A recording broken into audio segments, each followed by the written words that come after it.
Que faut-il que je fasse pour être sauvé?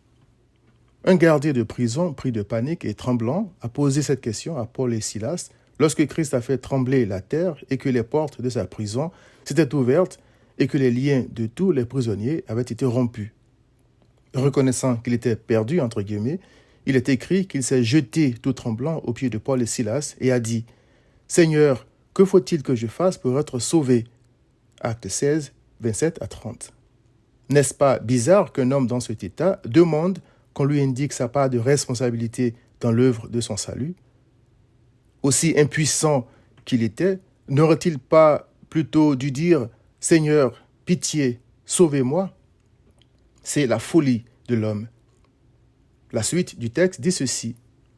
Paul et Silas répondirent « Crois au Seigneur Jésus et tu seras sauvé, toi et ta famille. » Et ils lui annoncèrent la parole du Seigneur ainsi qu'à tous ceux qui étaient dans sa maison. Verset 32. Au moins deux choses dans ce passage ont retenu mon attention. Premièrement, la réponse « Crois au Seigneur Jésus et tu seras sauvé, toi et ta famille », suivie de la prédication immédiate de Christ par Paul et Silas.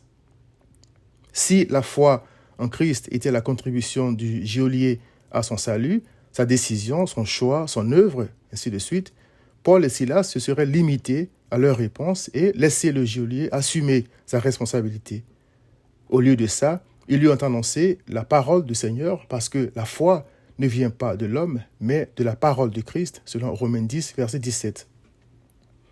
Deuxièmement, le changement de la vie du geôlier après sa conversion à Christ démontre ce que Christ fait dans la vie de ses brebis.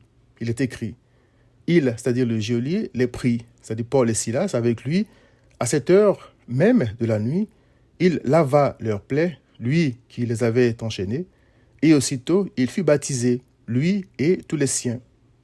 Les ayant conduits dans son logement, car grâce à Dieu, il a ouvert non seulement son cœur, mais aussi sa maison à Christ, il leur servit à manger. C'est-à-dire, il s'est mis à servir Christ. Et il se réjouit avec toute sa famille de ce qu'il avait cru en Dieu. C'est-à-dire, reconnaissant ainsi, comme le dit 1 Corinthiens 1,30, que c'est par Dieu qu'il avait cru. Acte 16, 33 à 34. Comme l'apôtre Pierre l'a écrit, Christ donne sa divine puissance, c'est-à-dire son esprit, aux croyants.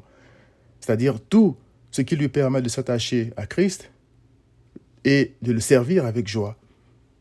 Selon Pierre, ça veut dire fuir la corruption qui existe dans le monde par la convoitise et faire tout effort pour joindre à la foi la vertu, ainsi de suite, et s'appliquer à affermir sa vocation et son élection.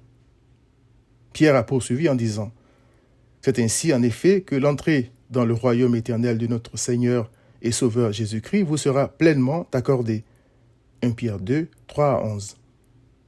Pierre a dit ça à des croyants que Dieu avait appelés, sachant très bien que toute chose concourt au bien de ceux qui sont appelés selon le dessein de Dieu. Que ceux que Dieu appelle, ce sont ceux qu'il a prédestinés. Que ceux que Dieu appelle, il les justifie. Et que ceux qu'il justifie, il les glorifie toujours, selon Romains 8, versets 28 à 30.